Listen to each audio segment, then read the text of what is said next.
আসানসোলের বিভিন্ন জায়গায় এবারেও পালিত হলো গণেশ পুজো। গত 10 বছর ধরে নিউ টাউন 11 নম্বর রোডে অনুষ্ঠিত হয়ে আসছে এই উৎসব। এবছরও প্রত্যেক বছরের মতো ধুমধাম করে পালিত হলো গণেশ উৎসব। পুষ্পাঞ্জলি থেকে আরতি সবকিছুতেই ভক্তদের ভিড় উপচে পড়ে। দূর দূরান্ত থেকে বহু মানুষ আসেন এই উৎসবের সাক্ষী হতে। নেতাজি সংঘ ক্লাবের উদ্যোগে তৃণমূল কংগ্রেসের পার্টি অফিসের নিকট এই পুজোর আয়োজন করা হয়। সন্ধ্যা জমে ওঠে নানা অনুষ্ঠান দিয়ে। অঙ্কন প্রতিযোগিতা, নৃত্য, সঙ্গীত সহ নানা সাংস্কৃতিক অনুষ্ঠান মুগ্ধ করে ছোট থেকে বড় সকলকেই। মানুষের ভিড়ে মুখরিত হয়ে ওঠে পুরো নিউ টাউন এলাকা। ভক্তি, আনন্দ আর সাংস্কৃতিক মেলবন্ধন ঘটল এই বছরেও গণেশ উৎসবে। মানুষের ভিড়ে মুখরিত হয়ে ওঠে পুরো নিউ টাউন এলাকা। ভক্তি, আনন্দ ও সাংস্কৃতিক মেলবন্ধন ঘটল এবছরেও গণেশ উৎসবে। নমো অপবিত্রম পবিত্রবাম সর্ববস্তাং বাতোহবিরাম যাত্রী পুণ্যরিকাক্ষম সবজ্জম অভ্যন্তরম শুচি নারায়ণম শ্রী বিষ্ণু নমো শ্রী হরি নমো শ্রী হরি নমো শ্রী হরি। এবারের পুজোতে নতুনত্ব কি থাকছে? নতুনত্ব বলতে আমরা আমাদের কমিটির পক্ষ থেকে আমরা ভাবি যে মানুষের সেবাটা হচ্ছে নতুনত্ব। আর যখন নতুনত্বের ব্যাপারে জিজ্ঞেস করলেন, আমরা এবছর মূর্তি কিছু ফুলের মাধ্যমে তুলে ধরেছি মানুষের সামনে। আমাদের পুজোর মণ্ডপটা কিছু ফুলের মাধ্যমে তুলে ধরেছি। তার কারণ আমি বা আমার কমিটির ছেলেরা মনে করে যে পৃথিবীর 3টে জিনিসকে যে কোনো মানুষ ভালোবাসে, ঘৃণা করে না। 1 ছোট বাচ্চা, 2 গান আর 3 ফুল।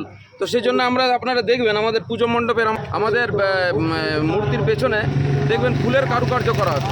সেই জন্য আমরা ফুলের মধ্যে দিয়ে এবছর আমরা আমাদের পুজোর মণ্ডপটা তৈরি করি। আচ্ছা, এই ক্লাবের নাম কি? ক্লাবের নাম Netaji Sangha New Town social welfare committee. কত বছরের এই পুজো? এই পুজো আমার এবছর 10 বছরে পা দিল। 10 বছর। আপনার নাম? আমার নাম পিকলু প্রিয়ব্রত। আমার এখানে কমিটির সমস্তরা আছে। এই আমাদের হিমাংশু, আমাদের অভিষেক, আমাদের বাবলু কাকু, আমাদের ফরেনার, আমাদের আয়ুষ, এখানে আছে আমাদের টুবানা, অনেক, আমার পেছনে আছে দীপ। প্রচুর কেটেছে দীপ, মানে নিউ টাউনের কালেকশনটা বেচারা তিনকা করে কালেকশন নিয়ে এসে পরে অনেক কেটেছে। আজ আমাদের সম্পাদক ক্লাব সম্পাদক আমাদের ওই রমেশ ভারতী, আমাদের মনু ঝা ক্লাব সভাপতি, তাপস চট্টরাজ, আমাদের তোতো আর আমাদের বডি বিল্ডার রঞ্জন। আমরা সবাই মিলে পুজো এভাবে নিয়ে যাচ্ছি মানুষের আশীর্বাদ। আর মিডিয়ার মাধ্যমে জানিয়ে রাখি যে আমাদের আজ হয়ে গেল 27 তারিখ এবং 27, 28, 29, 30 4 দিন ধরে আমাদের 10টায় এবং রাত্রি 7টার সময় আরতি হবে এবং সকাল 10টার সময় পুজো হবে। আজকে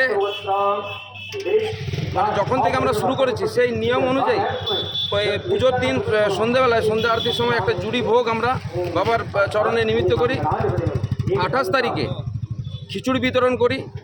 খিচুড়ি বিতরণ আপনাকে মিডিয়ার মাধ্যমে বলে দিই, যারা আসে তাদেরকে আমরা ওপেন মাইকে বলি যে আপনারা আসুন, বাড়ির জন্য নিয়ে যান।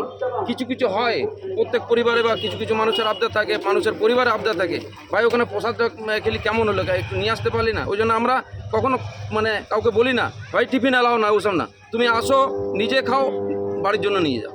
এবং তারপরের দিন আমাদের 3টের সময় ড্রয়িং কম্পিটিশান আছে। 29 তারিখ, 30 তারিখ কুইজ প্রতিযোগিতা এবং একটা সাংস্কৃতিক অনুষ্ঠান এবং 31 তারিখ 6টার মধ্যে আমরা মূর্তি নিরঞ্জনের জন্য উদ্দেশ্যে বেরোবো। এই হচ্ছে আমি অনুরোধ করব সকল শিল্পাঞ্চলবাসীকে যে আপনারা আসুন আমাদের নেতাজি সংঘ ক্লাবের পুজো প্রাঙ্গণে।